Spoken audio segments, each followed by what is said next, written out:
Well, hello, Bob Dendry here, and welcome back to Transport Fever 2, where we are building the Reno, Thousand Oaks and Roseville Railway. So last week we did a lot of work in terms of upgrading our Roseville station to a nice, cool sort of integrated station that covered everything we need. We also did some quadruplication on that line between Roseville and Fontana Junction. So that was a really cool infrastructure-based episode. Now today it's back to increasing, the service we're providing to our towns. Now, as always, we're really focusing on Thousand Oaks as our sort of main HQ town. If we pop over there, we can see that what are we covering Thousand Oaks for right now? We're covering fuel, we're covering tools, and we're covering bricks. And that leaves machinery and food as our last two cargoes right now that we really need to get into the town to make sure it's, covering the most needs of the town, and we can get it to grow even more. Now, we've already got food, pretty much. We have our food processing plant over here at Lancaster. So we're just going to get a train on that's going to run that. So no issues there. It's going to be a nice, easy one. So we're going to get our trusty GP9 and we're going to chuck it on a train. And this is actually going to be fairly short right now because we don't have a massive amount of food demand. We might just go up to 108 and we'll purchase it. And I'll show you why right now if we pop over to our cargo. You can see our food is only this sort of little cluster here, not a massive amount of service we really need to provide. So what I'm going to do, we will set up a new line. I will pop over here to Lancaster.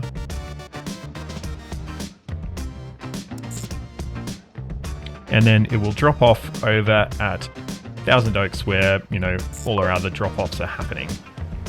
If we have a look at what our stations are covering,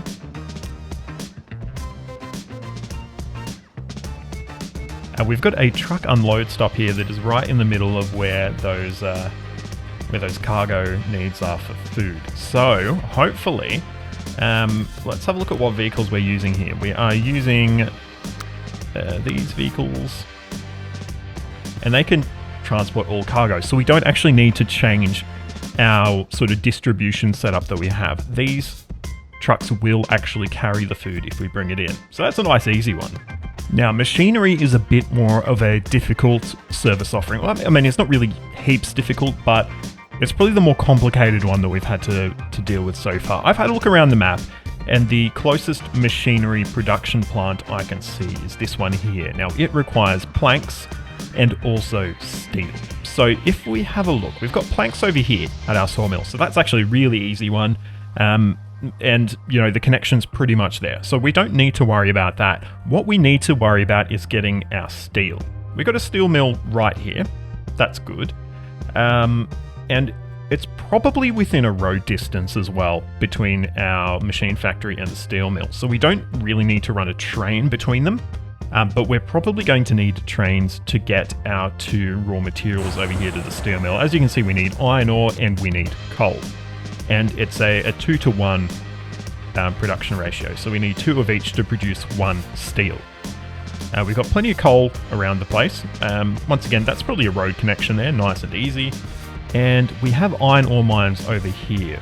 Still reasonably close, but they are on the other side of this mountain range. So we probably will actually run them through Santa Clara to get over here to our steel mill. The other option is to go the other way around, but I think we'll take advantage of our existing infrastructure to make that happen. So let's make our easy connections first of all. So we'll get our coal connection and our planks connection, and we'll have them all ready to run. And then once they're done, we will get our iron ore connection running. As we've got a 2-to-1 sort of ratio, I'm going to connect 2 coal mines and also 2 iron ore mines as well. And if we look over here to our machine factory, it's a 1-to-1, so we don't need to worry about sort of doubling the production to get 1 unit of machines. Nice and easy.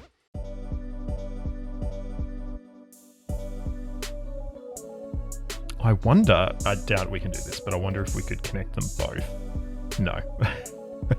Nowhere near it, but that's okay. It was a good attempt.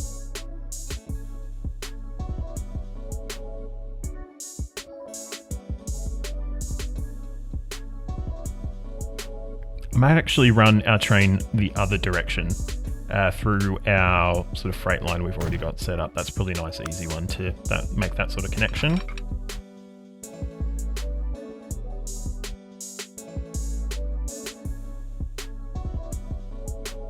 Okay, so we've got all our connections really made here. Obviously, we're going to need to create some lines and purchase some vehicles, but that's really not the main focus we're going to need to be looking at. So we can leave that till the very end.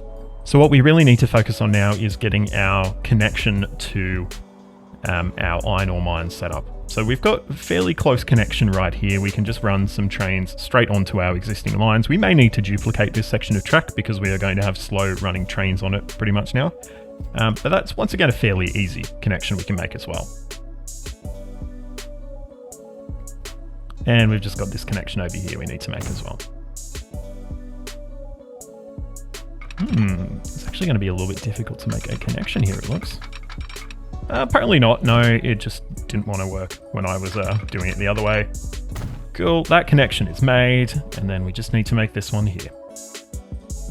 Oh, actually, this is a little bit of a challenge because we have a... Actually, it's not that much of a challenge, is it? A bit of a strange sort of connection. I don't know if you'd be doing that in real life, having a junction in a tunnel like that, but it worked. They laid down, so it's fine, and we'll get a signal set up to deal with that as well. So believe it or not, that's the network really good to go now. We just need to set up our lines to start buying vehicles.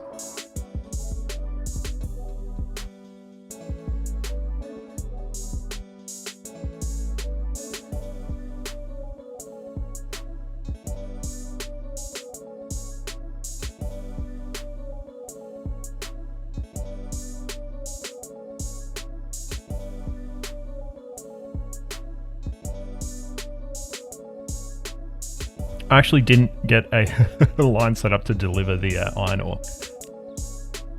I actually didn't get a station up here to receive the iron ore, so it wasn't quite ready to go, but I'm just going to fix that and pretend that mistake didn't happen.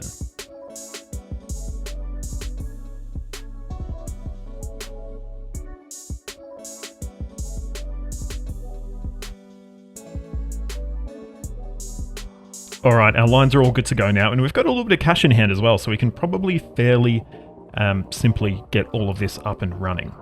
So I'm going to start with one iron ore train, trucks for our coal mines, planks, and then we'll probably wait till the very end to start getting our machines actually flowing out.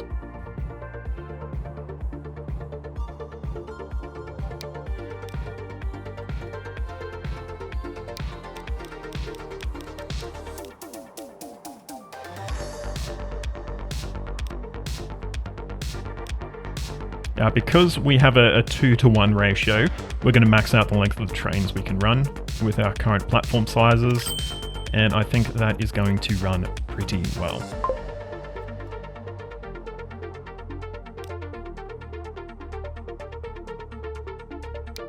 Next, we'll get a planks train set up.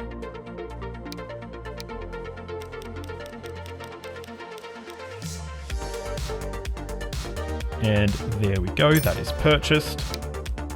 We'll also get that running on one of our new lines.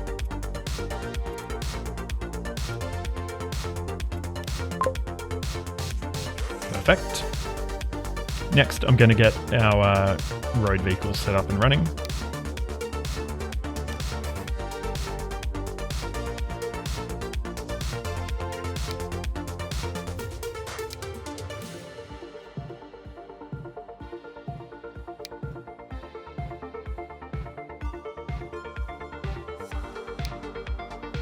So we'll get those 10 trucks purchased, and 5 of them will go on one of our coal lines, 5 will go on the other.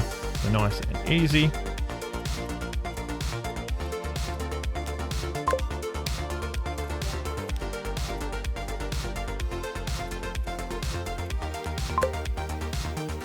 And then we just need another set of trucks to take our steel over here from our steel mill over to the machine factory.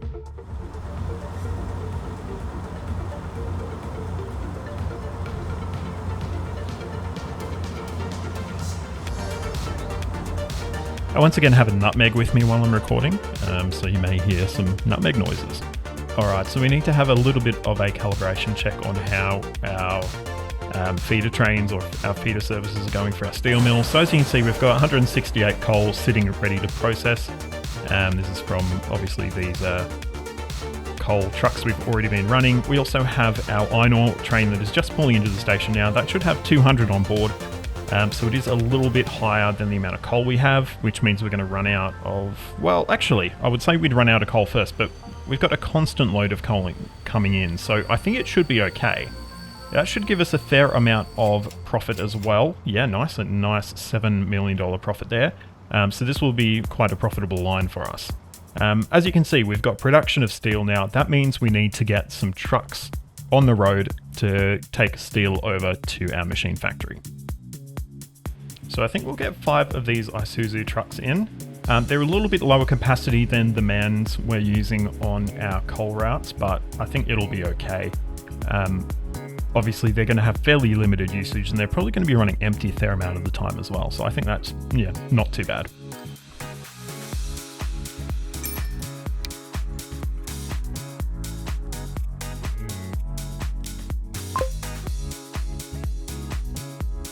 Excellent. All we need to do now is to actually get a machinery train running, which shouldn't be too hard. But we probably don't quite have enough money in hand just yet to run that.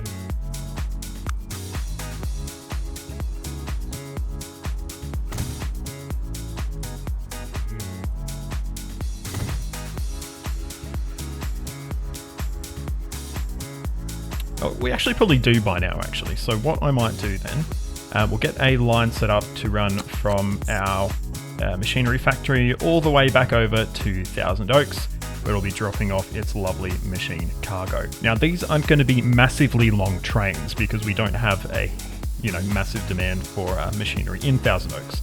We'll just quickly recheck our cargo layer just to make sure. It is actually growing fairly, consistently though. So I think we might go for a reasonable length train, but not as long as some of our big trains that we're running. And that should be enough to satisfy the demand.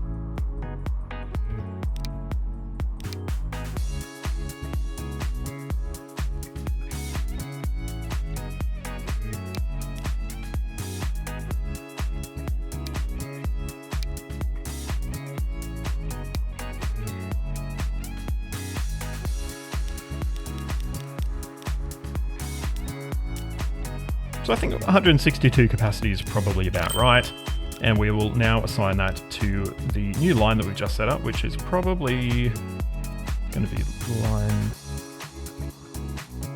7, I guess. Let's just make sure that's the right line though. Yes, it is. Cool. And we'll just give that one a name. Rancho Thousand Oaks Machinery. So this is even more, support we're giving to our main city here at Thousand Oaks to continue the growth of the town. As you can see, it's looking pretty nice right now. It's sort of expanded across the road from our, or across the railway tracks. So we're probably going to need to supply some additional passenger services within the town to make that really work. But yeah, I'm really happy with how it's looking so far.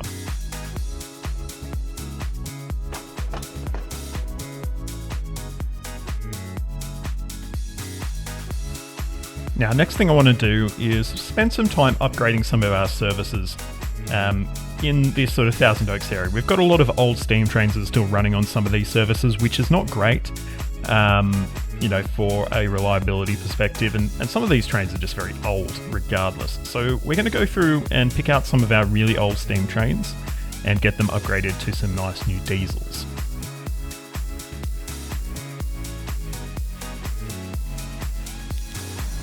So we've got this train here running on the Thousand Oaks Crude Oil 2 line, which is allegedly 117 years old.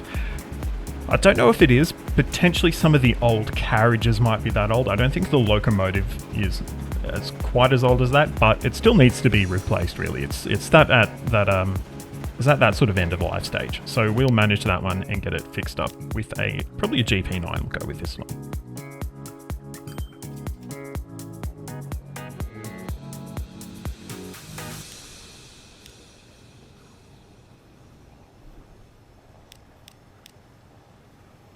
Good thing about the GP9s is they're, reasonably powerful. and they're quite cheap as well. So you can get some quite long trains, on your lines using these ones. We'll probably need to save up a little bit on this one, but it's not going to be too bad, I think. All right, that took like ages. So we've got a little bit, it's not really a cash flow problem. We've got plenty of cash coming in. It's just taking a while to build up. There's probably a reason for that. I think some of our really high profit lines, we probably don't have enough capacity on to run properly.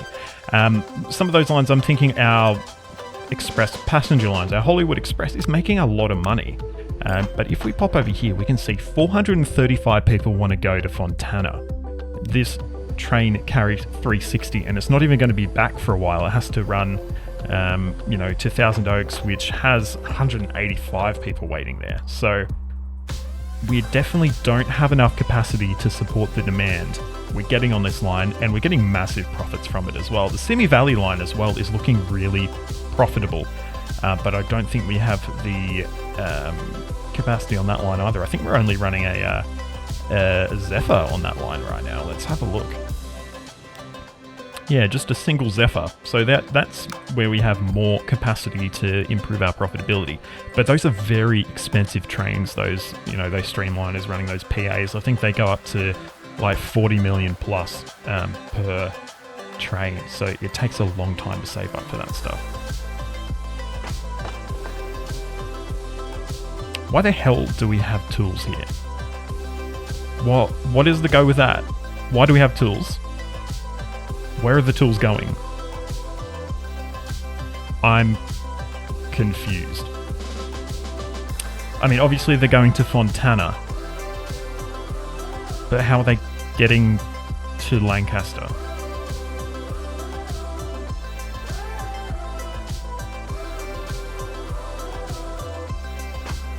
Are they being dropped at Thousand Oaks? That's very interesting. They're weird.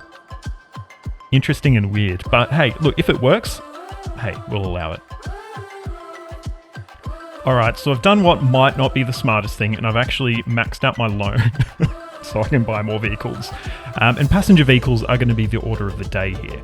So the Hollywood Express is a big sort of capacity gap here. As you can see, we've got our Hollywood Express train coming in. It's got 223 people on board. There are 448 waiting at Roseville right now. Let's have a look how many are still waiting after this train pulls out, because that's going to really determine what we need to do.